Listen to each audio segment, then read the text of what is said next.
Lian Li is back at it again, redefining the meaning of every word they could possibly get their hands on. First, they butchered the word wireless from something being, well, without wires to, like kind of different cables and a freaking dongle, because that makes any sense. And now they are trying to butcher the word Lite. This is the new Lian Li Galahad 2 Lite 360 Performance, the supposedly light edition. Now, there are two sides of this AIO. On one side, we got the things that are actually like light, this being a simplified version of the Galahad lineup, like no L3 connect, no proprietary stuff, nothing being replaceable in any sense, like the Galahad 2 Trinity whatever had that, and everything being PVM controllable. And on the other side, the performance of that thing, or maybe even my particular unit, but the performance is so much not light. I had to re-benchmark everything like 3 times as much as I usually do because I just didn't believe it was true. But let's not get ahead of ourselves and quickly go over all the details for this new, or my new little favorite light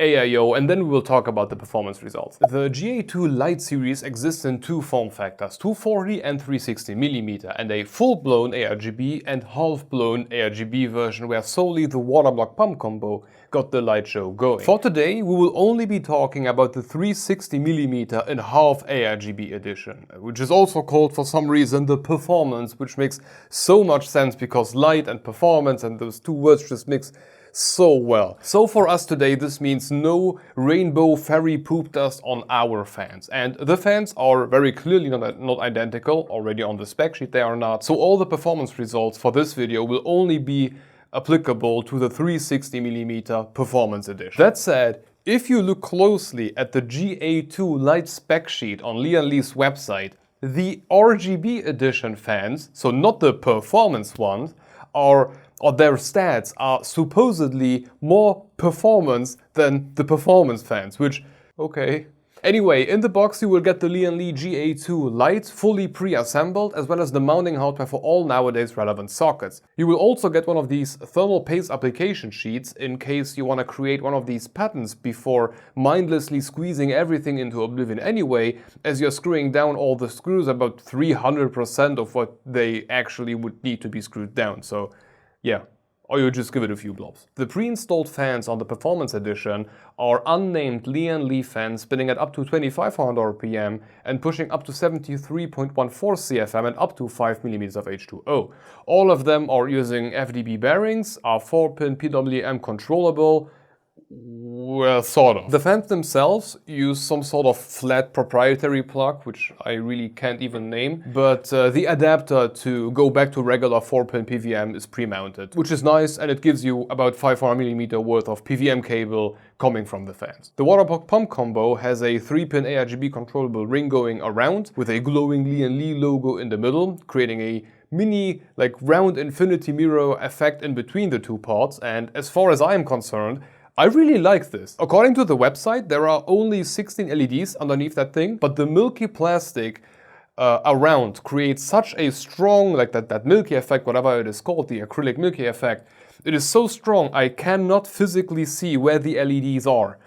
And it, like, the color is not blasting in my face. It's not burning my eyes. It's nice to look at. I like it, but its design, you decide whatever you like or not. Oh, and if you install the water block pump combo the other way around, you can also just turn the Lian Li badge like in any of the 4 directions. So no matter which orientation you install the AIO, the Lian Li logo will always be straight if you want it to. The pump itself spins at up to 3800 RPM. It is PVM controllable, and Lian Li already made a big fuss around this one on their website. They say that compared to the Galahad 2 LCD, the Lite's new pump should be pushing the CPU temp down by up to 2.5 degrees C, which was tested on a 4900K at 280 watts. I really appreciate that they specify what and how. Now, that is a bold claim, but to be honest, I believe it. I am not sure how much of that can be written off as a pump benefit, but the cold plate on the bottom, it is just brutal. That thing comes with a massive 65 by 65mm shining copper cold plate.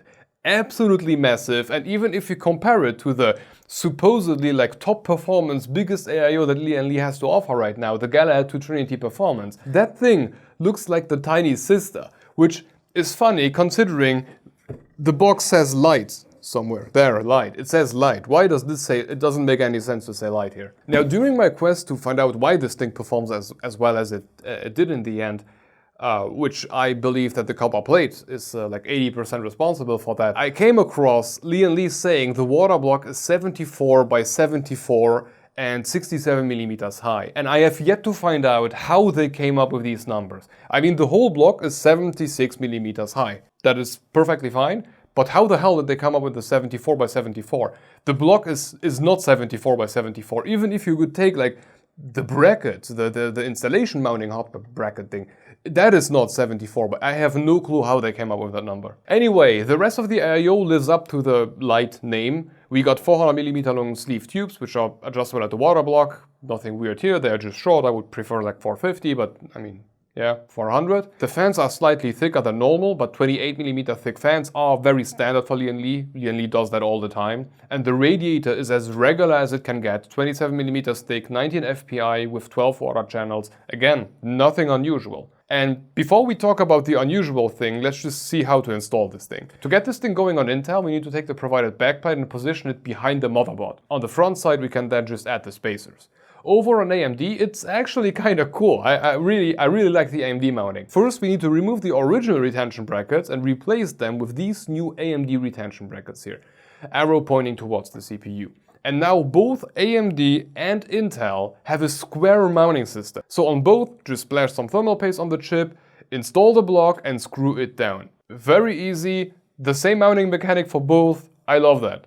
Now, the manual does show, and it was really hard to find, but it does show to install the tubes towards the bottom, so towards the GPU. And so does the website say. It says for optimal performance, you will need to install the tubes facing downwards. And for all the benchmarks that we did here, we followed exactly what Lian Li was saying here. And with that said, let's finally talk about the incredible benchmark results. First up is Intel, where we benchmark using a 3900K with 3 presets, 120, 250 and 320 watts. For each of them, we start with everything running at max, and then we slowly lower the fan speed in 10% steps, whilst noting down the noise to create a noise to performance graph. For AIO specifically, we always keep the pump running at 100% constantly. Starting off at 120 watts running through the socket, which is basically gaming, here the Galahad 2 Lite managed to keep the CPU at 27.3 degrees C above ambient, which is a fantastic result. It's right in between the ASA Cube 360 and Silverstone Ice Mist 420 and marks the 5th spot overall. Very good. It's not perfect though. The GA2 Trinity performance is slightly in front, and there are still some 360s that can beat this little, let's say, light thing.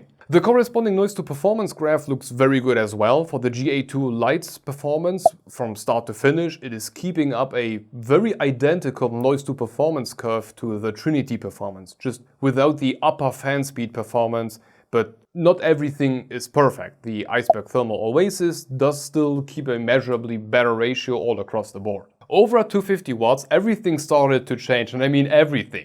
At 51 degrees C above ambient, this little Lite AIO marked the second best spot of every AIO I have ever tested, which, okay, it outperformed all of the Galahad 2s, as well as the Iceberg Thermal and EK Nucleus. Seems like that giant cold plate becomes more efficient as more heat goes in. The noise to performance ratio for 250 watts is really not what I expected from this AIO when I first read the word Lite. At max, the AIO is slightly louder than the Iceberg Thermal, mind you the best ratio we had so far, and it took until 70% of its max fan speed for the Oasis to finally take over. Sure, the Iceberg Thermal is slightly better towards the lower end, which for me is also the most important end, but the GA2 Lite definitely has the upper hand when it comes to the max. Oh, and fun fact, for some reason, switching between 100 and 90% fan speed on the GA2 Lite on 250 watts doesn't do a thing. And our results are like average across 3 runs. And we will talk later about it, but we did more runs after the fact, and never, at 250 watts, from 100 to 90%, didn't change a thing, every time. Coming to the most incredible thing about this AIO, at 320 watts, so an ungodly amount of load, the GA2 Lite 360 kept the CPU at 69 degrees C precisely, almost a full degree in front of the previous champion, a Silverstone 420mm AIO. I was baffled when I first saw that. The corresponding noise to performance graph doesn't look any worse. Again, at max, the GA2 Lite has the upper hand thanks to the lower overall temp, and then it slowly morphs into the Oasis and ends up slightly behind after about 70% of its max speed. So if we just look at the 320 graph specifically, this thing is amazing. Not perfect, but pretty damn near of that. For everything below 70%, it might not be the best, but it takes the second spot that I am aware of.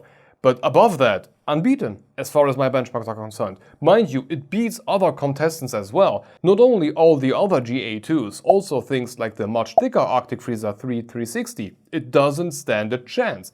It might align in the lower speed, but the GA2 Lite can be pushed much higher at not that much more noise. Now, I didn't believe these results true. They are averaged across multiple runs, so it's not like it is a single run. We are not benchmarking the mounting mechanic here, but I just didn't believe that something which is called Lite would end up that well performing.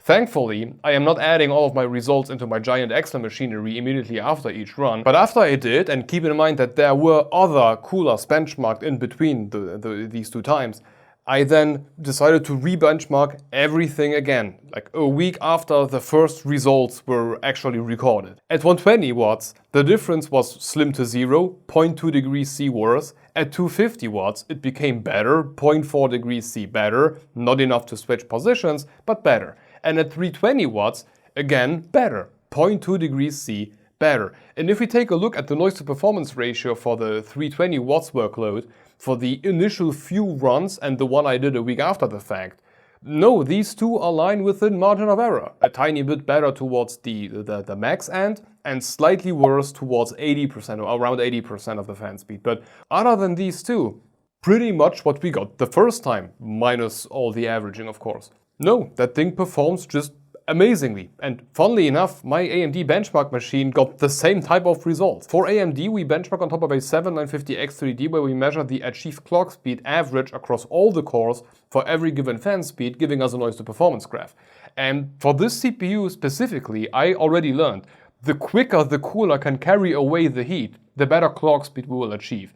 And for this specific cooler, the results are incredible. So far, the best 360 we had on here, mind you, we didn't have that many AIOs in total, so I don't have that big of a pool to compare it to. But so far, the Light Loop 360 from Required was slightly better than the Liquid Freezer 3 in 360, but the GA2 Lite in 360 is, again, by roughly the same margin better than the Light Loop. Like across the board, that thing keeps the absolutely highest average clock speed I have seen on that 7950X3D until now. What the hell is wrong with Lian Li? If they knew this thing was that powerful, which I clearly suspect given how much they were talking on their website about the bump, why would they call this thing Lite? This is anything but light. Now, I also keep in mind that I may be the lucky receiver of a golden sample here. Results may vary slightly within like every product range, and my specific unit might be like just extra good. Something I was already on the other side of multiple times.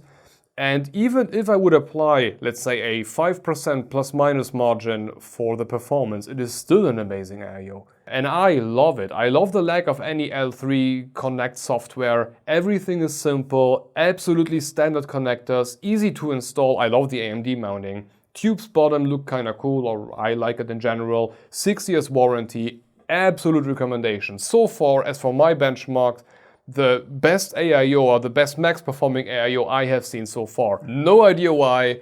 Maybe that thing got a godlike cold plate, or it's the pump, I don't know. The end product is amazing and that's what counts. And price-wise, this thing is absolutely understandable. I couldn't find it here in Europe or any listing here in Europe yet, hopefully, but on Amazon US it is going for 105 bucks, which I find to be absolutely fair, or even quite good considering what the Liquid Freezer 3 is going for on Amazon US. So yeah, I'm stunned. And this should be everything for this gem of an AIO. Sometimes, yeah, you don't expect it, but you get a gem. I still can't believe that this 360 just beat my previously best 420 at 320 watts, but yeah, here we are. At this point, a huge thank you to Lian Li for sending this thing over. Oh, on a side note, we have a Discord server, so if you want to join, the link is down below. And we got channel membership, so if you are planning to sell your soul for an OG poop emoji, that's one way to go. But if not, I'm also releasing the content to all members 2 or 3 weeks in advance. Except for the NDA stuff, because, you know, I don't want to get sued. Additionally, you can rest assured that the income will not only keep the channel afloat, but will also serve to send Lian Li a screenshot of what Lite means. First wireless, now Lite. I don't know who's in charge at Lian Li for the translation part, but he's just not doing that amazing of a job. Or maybe they are just making fun of us now. At this point, this has to be on purpose. Anyway, thank you for watching, and if you haven't seen the Silent Loop 3 for 20 review yet, maybe check that one out. It's not as good as this one, but it's also an interesting AIO. Hope to see you on the next one. Bye bye.